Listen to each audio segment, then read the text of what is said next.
எனக்கு இந்த மாதிரி நாய் கடிக்கிறதுலாம் வந்து அது சேஃப்டி கிடையாதுமா. நிஜமே அந்த மாதிரி நாயெல்லாம் கொல்லன்னு தான் நான் சொல்றேன். ஏன்னு கேட்டா மனுஷன் எல்லாம் டேஸ்ட் பண்ண நினைக்கிற நாயெல்லாம் இருந்து என்ன பண்ணுவோம் சொல்லுங்க? சில நாய்கள் கடிக்கும்.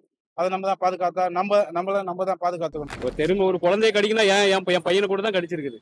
அதுக்குன்னு அது வந்து அதனை கொண்டு வரணும் அப்படின்ட்டு இல்லை. அதுக்கு வந்து பசின்னும் போது கடிக்க தானே செய்யும். அது வந்து நிறைய பேர் ரோட்லேயே சாப்பாட்டை போட்டு பழக்கப்படுத்திடுறாங்க. அதுக்கு என்ன பண்ண முடியும்? ஹாய் ஜெயா டிவி வியூவர்ஸ், நான் உங்க பிரியங்கா சீனிவாசன். இப்போ தமிழகத்துல அதிகமா திருநாய்க்கடி அப்படின்றது இன்க்ரீஸ் ஆகிருக்கு. அது மூலியமா வரக்கூடிய இந்த ரேபிஸ் தொற்று அப்படின்றதும் அதிகரிச்சிருக்கு. இதனால உயிரிழப்புகள் அப்படின்றது ரொம்ப ரொம்ப அதிகமா இருக்கு.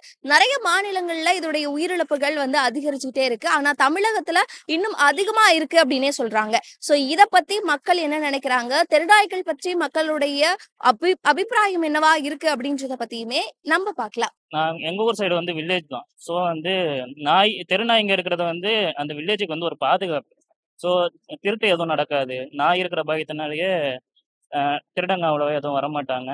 வெளியாளுங்களும் அவ்வளோ உள்ளார யாரும் வரமாட்டாங்க. ஸோ தெருநாய் இருக்கிறது சேஃப் தான். இப்போ சில இடத்துல தான் அந்த குழந்தைங்கள்லாம் கடிச்சிக்கிட்டு இருக்குன்னு சொல்லிட்டு இருக்காங்க. அதுக்கு அந்த ஏரியாவில் வந்து அந்த சுற்று வட்டாரத்தில் இருக்கிறவங்க அந்த நாய்களை வந்து நாய் பிடிக்கிற வண்டியில் இருக்கும்ல, நாயை பிடிச்சிட்டு போய் கொல்லாம அதுக்கு அந்த பாதுகாப்பான ஒரு இடத்துல போய்விட்டா அது. இப்போ நாய் கடிக்கிறதுனால ரேபிஸ் தொற்று அப்படின்னு சொல்லிட்டு ஒண்ணு போயிட்டு இருக்கு.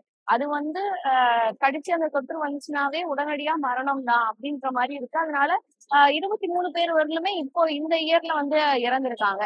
ஸோ அப்படி பார்க்கும்போது அதை பத்தி என்ன நினைக்கிறீங்க? பூனையோட நகம் பட்டா கூட ரேபிஸ் இது வரும். பூனை வீட்டுல வளர்க்கறது இல்லையா, அதே மாதிரிதான் நம்ம பாதுகாப்பா இருந்தா போதும். அதுங்க அஞ்சறிவு படிச்சது தானே. ஸோ அதுங்களுக்கு பாதுகாப்பான ஒரு இடத்த கொடுத்துட்டா அதுங்க எதுவும் பண்ணாது. தொன்று தொட்டு வந்து திருநாய்ங்கிறது நம்ம நாட்டில் இருந்துகிட்டு தான் இருக்குது. அது அதிகமாக இருக்க போட்டு அதெல்லாம் நமக்கு வந்து அச்சுறுத்தல் வருது, இல்லை இடைஞ்சல்கள் வருதுன்னா அதுக்கு வந்து அரசு ஒரு கவர்மெண்ட் இருக்க தானே செய்யுது. அதுக்கு வந்து அதுக்கு எல்லாமே எல்லா தீர்வுக்குமே ஒரு வழி இருக்கும் இல்லைங்களா. ஒரு நல்ல வழியை பார்த்து அதை வந்து கட்டுப்படுத்துறதுக்கு எப்படி பண்ணணும், அது வராமல் இருக்கிறதுக்கு என்ன பண்ணலாங்கிறத யோசனை பண்ணி பண்ணலாம். பட் அதை கொல்லணுங்கிறது, அது கொல்லுங்கிறது அது ஒரு உயிர் இல்லைங்களா. எல்லா விஷயத்திலுமே நல்லது கெட்டது இருக்க தானே செய்யுது. அதே மாதிரி ஒரு தெருநாய் விஷயம் நல்லது கெட்டது இருக்க தான் செய்யும். அதுவும் நல்லதுக்கு கெட்டதை வந்து முடிஞ்சவளோ கவர்மெண்ட் வந்து அதை தடுத்து நல்ல வழியில ஏதாவது ஒரு பண்றது நல்லது. இல்லை அதை கொல்லதான் செய்யணும், அதை கொண்டுடணும் அப்படிங்கிறது அது எனக்கு ஏற்புடையது இல்லை. எந்த ஒரு விஷயத்தை எடுத்தீங்களாலும் அது நல்லது கெட்டது இருக்கும். இப்போ தெருநாய்னா அது கடிக்கதான் செய்யும். அதுக்கு குழந்தைகளை கடிக்கிறது ஆட்களை அதை நியாயப்படுத்தி பேசல. இப்போ ஒரு குழந்தைய கடிக்குன்னா என் பையனை கூட தான் கடிச்சிருக்குது. அதுக்குன்னு அது வந்து அதனை கொண்டு வரணும் அப்படின்ட்டு இல்லை. எங்க தெருவிலையுமே கிட்டத்தட்ட ஒரு 30-40 தெருநாய்ங்க இருக்குது. என் பசங்களாம் ஒரு ஃப்ரெண்ட்லியாக கூட பிஸ்கெட் போட வாங்குறது எல்லாமே பண்றதா செய்யறாங்க. பட் அது ஒருத்தருங்களை கடிக்குது, அதனால பாதிப்பு வருதுன்னு சொல்லும்போது அது சரிதான், கடிக்கதான் செய்யும் அப்படி இல்லை. அதோட கேரக்டர், அதுக்கு என்ன குணாதிசயம், மனுஷன் கோபப்படுறது இல்லையா, அதே மாதிரி ஏதோ ஒரு இதுல பண்ணுது. பட் அதை நம்ம வந்து அவாய்ட் பண்றதுக்கு நம்ம என்னங்கிறது யோசிக்கணுமே தவிர, இல்ல அது தெருவிலே இருக்கக்கூடாது, அதை போட்டு தள்ளான்னு அதை கொல்லணுங்கிறது ஏற்புடையது இல்லை. இப்போ திருநாய்கள் அப்படின்றது பாதுகாப்பானதா ஆபத்தானதா, உங்களுடைய ஒப்பீனியன் என்ன? மேடம், தெருநாய்கள்ன்றது வந்து நம்ம எடுத்துக்கிற விதம் தான் மேடம். அதாவது நாய் வந்து எப்பவுமே நன்றி உள்ளது. அதை வந்து காலங்காலமா வந்துட்டு இருக்கு. இன்னைக்கும் சரி, இன்னும் 100 வருஷம் போனாலும் சரி, எப்பவுமே அது குணத்தை மாத்திக்காது. வந்து அது நம்ம நடந்துக்கிற விதம் தான். கல் எடுத்து அடிச்சோம்னா நம்ம குலைக்கும், நம்ம ரேஸா போனோம்னா பின்னாடி தொடரும், நம்ம பொறுமையா நின்று பார்த்தோம்னா அழகா போயிடும். அது வழியில அது போயிடும். அதை டிஸ்டர்ப் பண்ணக்கூடாது.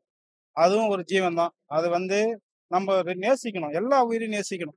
அப்படி நேசிக்கும் போது நம்ம என்ன நினைக்கிறோமோ அது கண்டிப்பா இயற்கை வந்து பக்கபலமா இப்போ இருக்கும். நிறைய பேரை கடிக்கும் போது அதனால குழந்தைகள் எல்லாம் பாதிக்கப்படுறாங்க.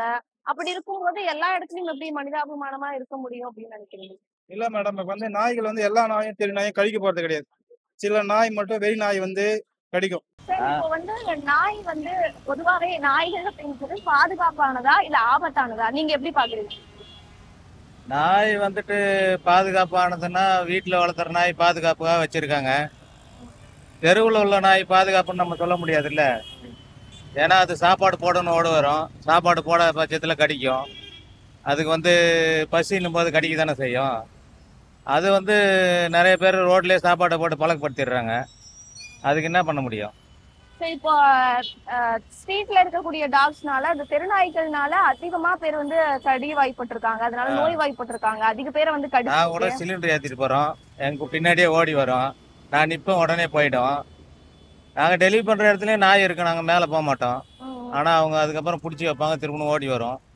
அது ஒன்றும் பெரிய இதுவாக எனக்கு தெரியல. நாய் வளர்த்துறது அவங்க பாதுகாப்பாக வளர்த்துக்கணும். ஆமாம். சரி, இப்போ தெருநாய்கள், நாய்கள் அப்படின்னு பொதுவாவே நாய்கள்னு பார்க்கும்போது அது பாதுகாப்பானதா இருக்கா? இல்ல ஆபத்தா இருக்கா? இது அதோட ஃபுட்டு தான் மெயினான பிரச்சனை அது. அது நம்ம வந்து இந்த பச்சைக்கறி வேக வைக்காம குடுக்கறதுக்குனால, அந்த நாய் கடிக்கிறது வாய்ப்பு இருக்கு. ம். அதனால தான் நாய் கடிக்கிறதுக்கு காரணமே. ம். அந்த வேக வைக்காத கறி நீங்க வந்து நாய்களுக்கு குடுக்காம இருந்தாலே, ஒரு நாயும் கடிக்க போறதில்ல. ஓகே. அதுதான் உண்மை. ம். அது நம்ம ஓட நாயும் பின்னாடி ஓடிட்டே இருக்கு. ம். ஸ்டெடியா அங்க இருந்தா, அப்படியே போல்டா நிக்கிற மாரி இருந்துச்சுன்னா, நாய் கடிக்கிறதுக்கு வாய்ப்பில்ல. ம். ஆனா, இந்த பச்சைக்கறி சாப்பிடுற நாய்ங்க வந்து கண்டிப்பா கடிக்கும். ம்.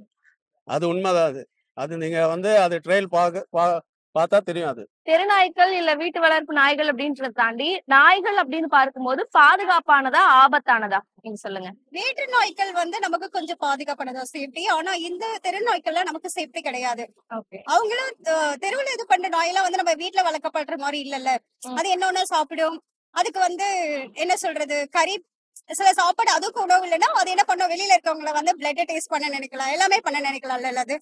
உங்கள நாய் கடிச்சிருக்கா? இல்ல நீங்க பைக்ல வண்டியில இல்ல போகும்போது இல்ல நான் நாய் நாய் துரத்திருக்கு, அவ்வளவுதான், கடிக்கலாம் இல்ல, So, துரத்திருக்கு. அப்ப வந்து உங்களுக்கு எப்படி இருந்தது? எனக்கா ஆ. ஐயோ நான் செமையா பயந்துட்டேமா, நிஜமா நம்ம ஓகே. கடிச்சிருவோம், நான் பதட்டத்திலே இருந்திருக்கேன். ஓகே. செம பயம் எனக்கு. உண்மையிலே நாய் பார்த்தாவே நான் செமையா பயப்படுவேன். நான் நிஜமா தெரு நாய் பார்த்தாவே எனக்கு ரொம்ப பயம்.